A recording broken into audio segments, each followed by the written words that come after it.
Quasimodo and you're watching YurpTV. YurpTV is a platform where local business owners, entrepreneurs, and influential people in the community can have a voice and actually explain their process of how they got to where they're going or where they want to be in life. What I'm doing is hopefully looking to inspire people like those of you that are watching to either be a better version of yourself or even to choose a better career in life or even a better pathway. I appreciate y'all for tuning in. I hope y'all enjoy the show. Quasimodo, baby. Dollar in a polo, yeah. Popo taking photos, yeah. Hey, talking is a no-no, hey. Hey, call me Quasimodo. You know me, you know me, you know me, you know me, you know me, you know me, you know me, you know me. After that paper, yeah, that paper, yeah, that paper, yeah, that paper. You know me, you know me. Jermaine McNair, what's going on, my man? Everything's good, man. Here, living, serving, Greenville resident. Yeah.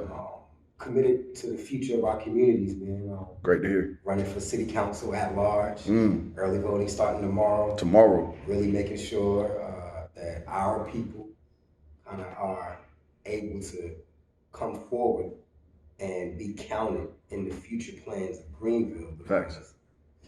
If we're not careful, it looks like we're being counted out more than we already have been counted out. That's definitely a fact. There's a wave being swept over the city of Greenville, man, and if you're not with that wave, you're gonna be left behind, man. And that goes for young, old, black, white, you know what I'm saying? If you're in the poor class, it's not gonna look good for you coming soon. And mind you, we can jump right into it because the reality is, man, it's kind of like something that Hov said, where he talked about, gentrify your own neighborhood, right? The reality is this boom that's happening in Greenville right now, look, it's not stopping. Nah. It is so many forces that drive that thing. Factual. That it's almost like a bull in a china shop. That's what growth is, because the market says take. You have city councils that have been put in place, hopefully to guide that growth. To say, well, it's good to have growth, but we can't just have growth all over the place, knocking down this, putting this in this place and that place, because what happens is, years down the road, you end up with situations that it costs you millions and millions to try to undo. So our council is supposed to be there to guide that growth to the benefit of our citizens. But that's extremely difficult when it comes to guiding it through our communities, because how can you be a guide for a community that you haven't engaged with properly? Let's back it up for a little bit. Let's start where you're from, man. Let's give people a good introduction to yourself. Yeah, absolutely. Well, for those that know me and that don't, I'm originally from a place called Danbury, Connecticut. Okay. But I moved here fairly young with a single mom and my brothers, and we moved right into the thick of it, and we lived Moywood, 5th Street, over on what they call Kristen Drive or Tobacco Road. We lived over there. We lived in River Bluff before. We lived in Clubway and Meadowbrook and I mean, Greenville. Street kid, street baby, man. Grew up, got into all those things that the street has to offer, from drugs to violence to, nightlife and everything else that comes along with that. And it took me a while to get myself together. One of the things I learned, man, is that environment that we grew up in is very important, because one of the differences between a man and a boy, I found, is that when you're a boy, your environment shapes you. Factual. But as a man, you shape your environment. So, we went through what we had to go through, thankfully survived it, came out. But then it became time for me to begin to shape my environment and take what I learned to shape my environment. And I've taken that and turned that into not only a community platform that keeps our community members engaged, built a nonprofit where I'm now founding director, where I can spend my work full time building and servicing my community.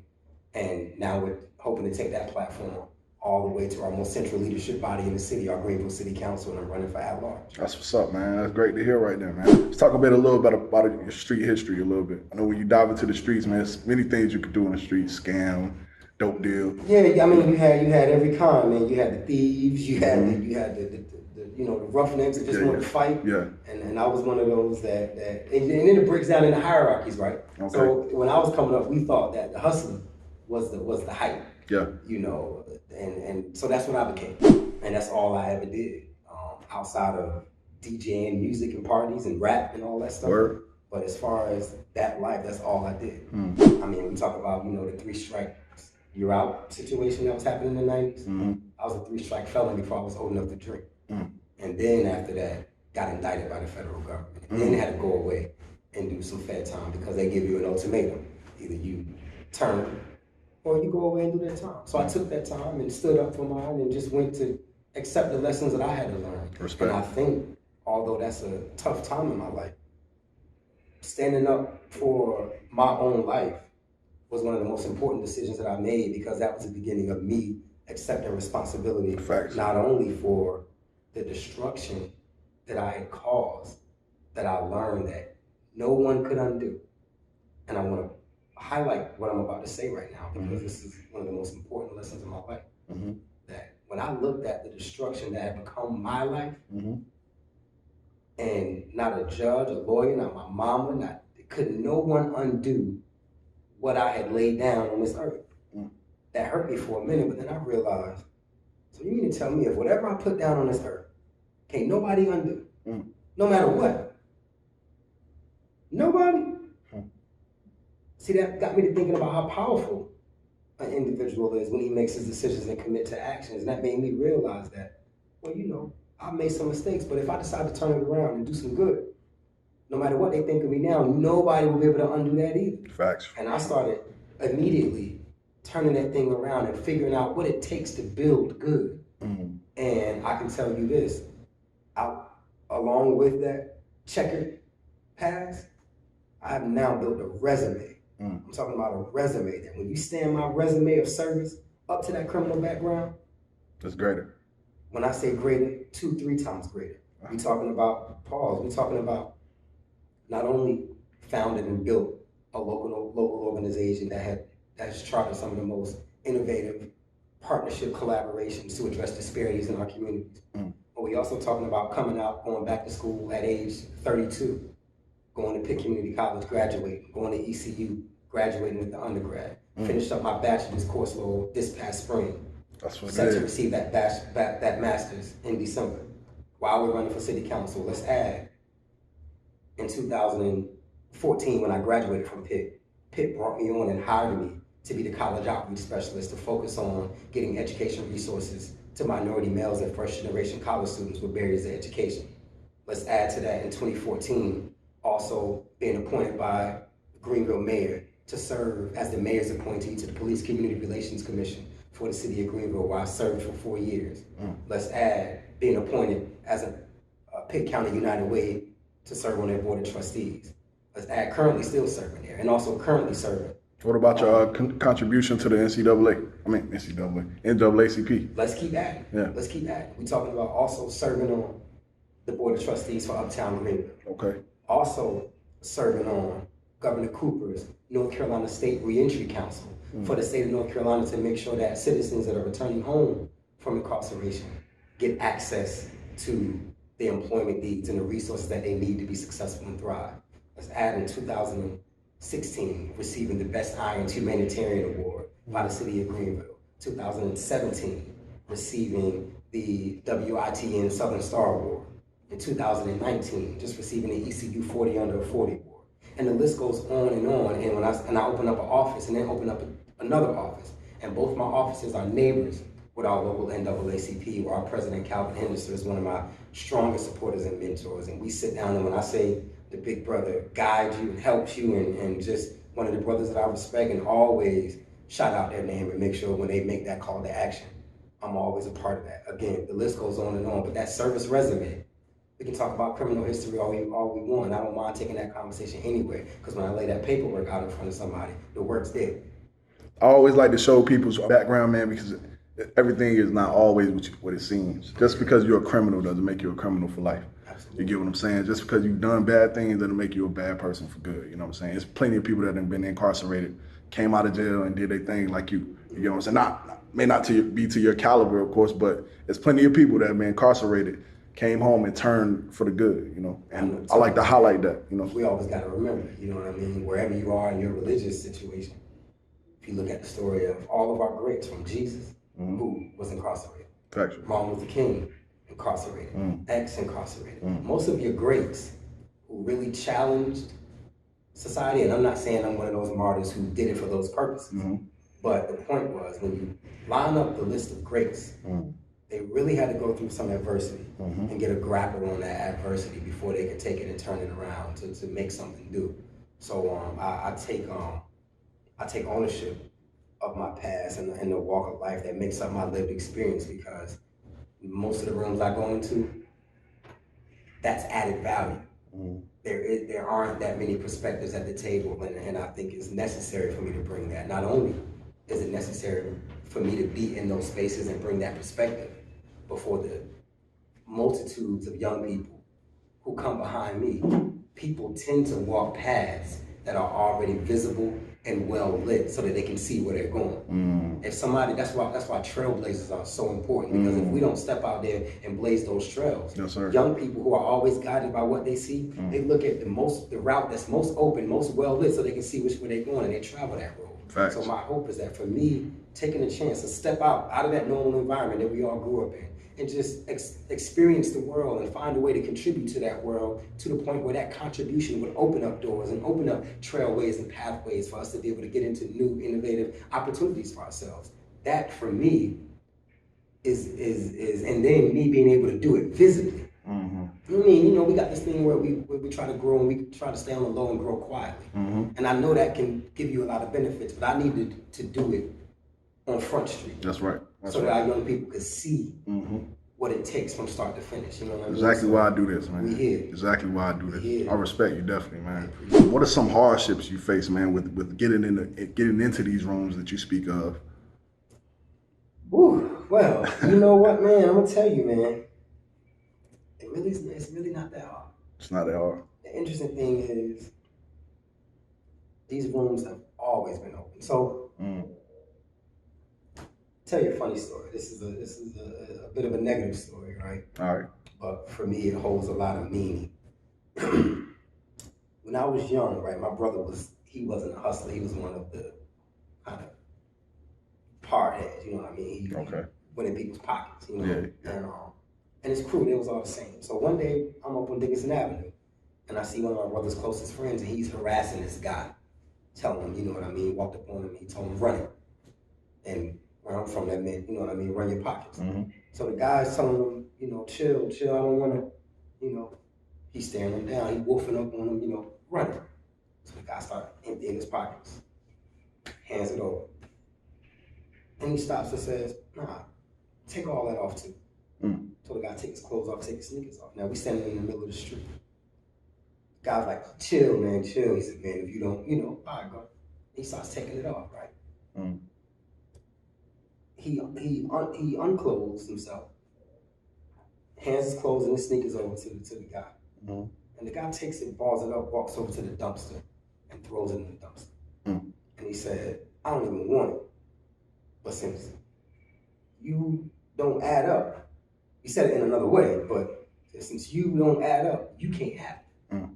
Because what he was saying was that you have to earn the right to even be able to have what's yours in this tough environment. Now that's totally wrong. But let's move that over to our neighborhoods and our communities and the growth of our cities, where our young people, particularly our Black and brown communities, have been content to accept the environments that we've been placed in.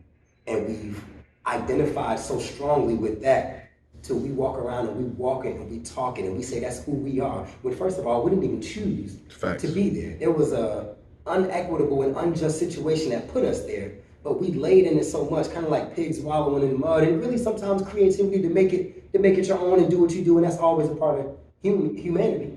But we adopted it as our identity to the point where when we looked at the rest of the world and we saw all the business and we saw all the commerce and we saw all the engagement and all those other things, we said that's not who we are. And by accepting that place, we left so many tables open that are wide open to anybody, That's but crazy. we've tricked ourselves into calling it somebody else's space. Facts. Though, meanwhile, those places, many of them, well, there's always some old powers that want to keep things the same, but there's many people in these spaces that are waiting for diverse views, waiting for people to come from the community. And when you walk in and you are willing to be vulnerable and share who you are, what you know, and commit to a process, most doors are open up for you. Wow. Here's the catch, though.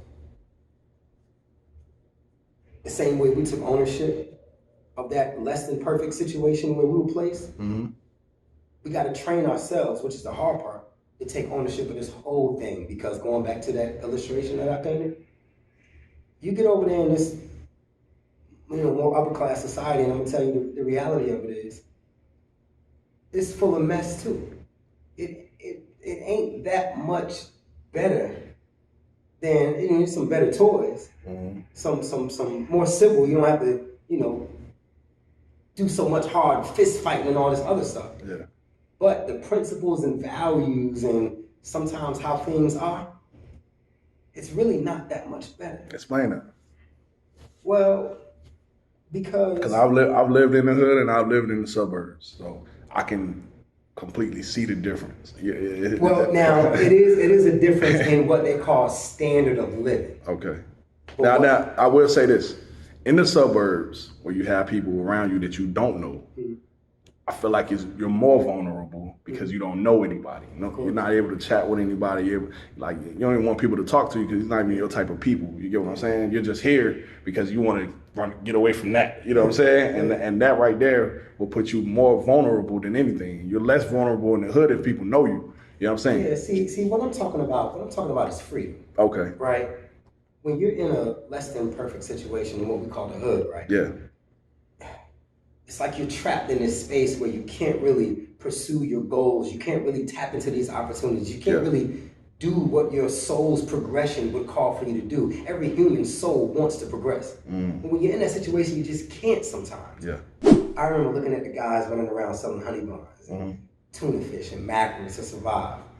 And when I got there, they tried to teach me how to do that. And I said, no, I'm not gonna sell, tuna fish and honey buns. I'm gonna get it how I got here, and we're just gonna hold it down. Yeah. They said, well, no, you gotta adapt. I said, well, no, you gotta be careful what you adapt to because that becomes the level at which you operate on. I'm not a tuna fish and honey bun and mackerel guy, so I'm not gonna start operating on that level. Right? So I sat back and watched those moves. Yeah. And for a while, I looked at it with a sense of I'm at another level, like I just said. But then I realized, well, hold on now. After a while, I had to turn that mirror on myself and say, well, all right, you won't run for tuna fish and honey buns. But when you were out there in those streets, running, fighting, getting in all this stuff over what, a pair of Jordans, some gold chains, some champagne in the club or something like that, there were people looking at you while you looking at these folks saying, look at that idiot, wasting his life, throwing away his future for some gold chains or some cheap fabric, right? But for that same person that might be looking at me, there's somebody looking at him saying, look at this guy working 50, 60, 70 hours a week, not spending time with his sons and daughters for what? Home or some sort of a car that he drives that he's gonna miss out on the real things in life. What I learned is that at each point there are levels.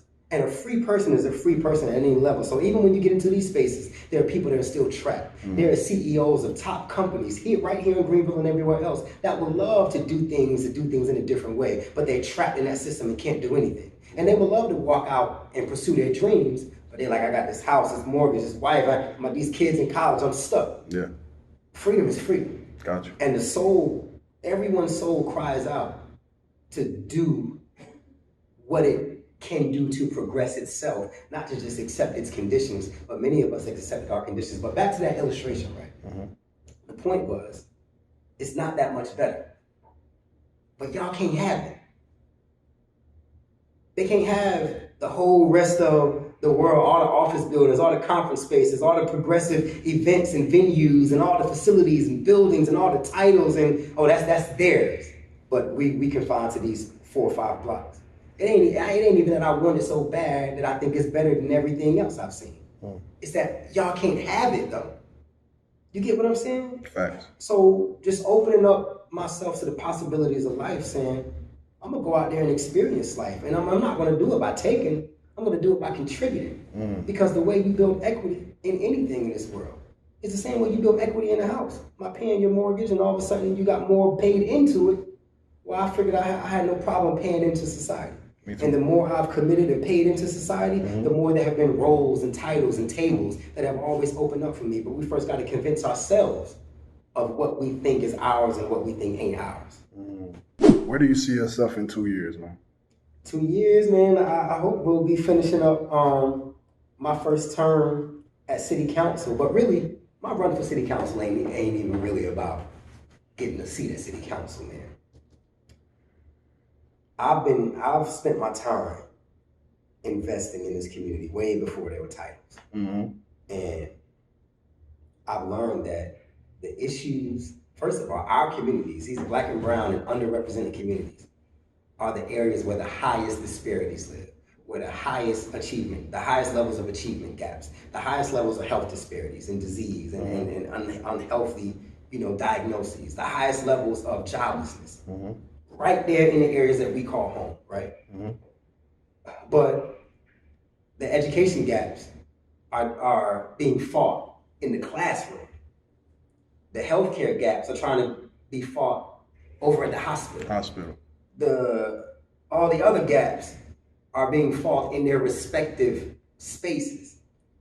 And none of them are being fought at the heart of where they actually live in the community, because everybody's paid to do a different job. If you're a healthcare practitioner, you're paid to be at that hospital. If you're whatever, you're paid to be in the space where you are. Meanwhile, the problem is at its core in our communities. Nobody works there. But as I've been able to go there and realize that I can't even go there and fix these problems unless I work with these community leaders, organizations, agencies, and anchor institutions. If I don't begin to work with them and be a platform for them to dig into our communities, but lead and guide that work so that they don't overrun our communities with their policies and procedures and bureaucratic things that tends to slow life down and make it kind of even more unmanageable. As I've had that opportunity to do that and learn, I've created, I believe, some of the most collaborative and innovative initiatives to address disparities in our communities. And when I look at the case studies where I've learned the methods and the models and practices, and I look at other cities that have done cool things, the interesting thing is most of those situations were created by city council members, not small organizational leaders who really don't have the weight and the gravity. Now, thankfully, I've been able to navigate these social spaces and not use my weight, but use the weight of collaborative partnerships and collective thinking to be able to bring people to the table. But again, a lot of those tactics are best lived at city council. And some of the cool and innovative things we've done to just begin to address disparities in our community in Greenville, right? These are models that I believe can be shared on a national platform where Greenville can become a model city. But in order for Greenville to become the model city that embraces those innovative ways, and I'm talking about innovative methods that people that are studying at our universities can go into the classroom and gain some insight on, become right into our community at the crux of those issues and tap in and be a part of this living, learning environment where everybody is contributing and the skill sets and the talents are growing because the people that are coming out of our schools are working with our neighborhood residents, and they're building up their skills and building up their language and how they deal with the outside world, because the gaps need to be bridged in how we engage. But being able to create a platform like that, I believe, are just some of the things that will make Greenville a model city, and I'm ready to champion that at City Council. So going there is really not just about sitting in the seat. It's about kind of taking these practices and the willingness to look at some of the most complex issues in our community that our everyday brothers and sisters are dealing with, and say, look, we're not slow, we're not ignorant. I'm not talking about blacks, whites, I'm talking about people in general. We're not as slow as some of the problems that we seem to not be able to solve are making us out to be. We just got to be committed to doing something about it. And when you're committed in your mind and your heart, and you got a connection and a love and a concern, when you think enough of the people who live with you, you'll give that just as much time as you give the time that you spend with these capital developers who bring a great amount of assets to our community. But we cannot ever forget our greatest asset, which is our people. That's a fact. What would you say to someone that's a youth looking to be in a position such as yours or what you're running for? What would be their first steps into? I've never even heard of city council, to be honest. Well, I've heard of city council, but somebody who hasn't even heard of city council realizes that's what they would like to be? Yeah. Well, first of all, man, like I said, I can't put a big emphasis on city council, but I'll say this: pay attention to the environment around you, because the place where you are is reality. And sometimes the leaders that we look at these distant, far off positions, have somewhat become distant from reality. By you being there, take a real inventory. Just do some thinking about what it is that you're experiencing, and don't do what most of us as young people were convinced to do. Kind of brush it off to the side. Well, you know stuff going on around you ain't quite right. Facts. But before we knew it, we adopted it and became a part of it. Yep. When you're at the age when you're young and you know that it ain't right, believe me, it ain't right. Yep. Do some looking into it, do some talking, figure out there's always some adult that you can begin to kick it with, but when you start talking to them, don't try to be like them. Don't try to go into their spaces and fit into their pocket. Talk about the stuff that you're experiencing every day, because for that, you don't have to wait for it. Right now where you are, young folks are dealing with things that, trust me, you go in these big rooms with all these suits, they try, but they don't come close. You're the authentic voice that's needed, and I would say don't lose that. Because if you start to speak and deal with it right now, you'll go places. But the further you go, you always got to realize you're being distanced from it. And you got to make sure you're reaching out and reaching back so you can continue to hear the real conversations that you might be leaving behind as we all hopefully progress and move forward. In other words, keep your ear to the streets as well. Oh, man, let me tell you something, man. Look, for all that it's worth and for all the things that go on and the way we characterize our underserved neighborhoods, I'm always trust the streets. Respect. Where can we find you, man? Social media. Man, look, I'm pretty visible. To be honest, man, I've done enough work to where you could probably just punch my first and last name in Google. That's exactly what we did. And find information on me. And most of my information is public. I've never hidden from my community. So when you see those numbers that might pop up on Google, those numbers actually go to my cell phone, man. I ain't out here hiding from nobody. But you can also punch my first and last name on Facebook, Instagram, Twitter. I got no funny names about Jay killed a cat or none of that stuff. It's Jermaine McNair. And but you can go to our website at nccivil.org. If you want to look into the campaign, go to votejmcnair.com. And come over to 800 West 5th Street, where I've got 2 offices open, 3 young people that I just hired from our community, one from Moywood, one from Landmark, and another from Aden. Come over and kick it and vibe with them. They're doing some cool things to connect with our communities. So can someone just chop it up with you personally if they would like? Anytime, man. This is Jermaine McNair. I am the candidate for City Council at Large, and you're watching YurpTV. I appreciate that, man. That was great. This is probably my favorite interview.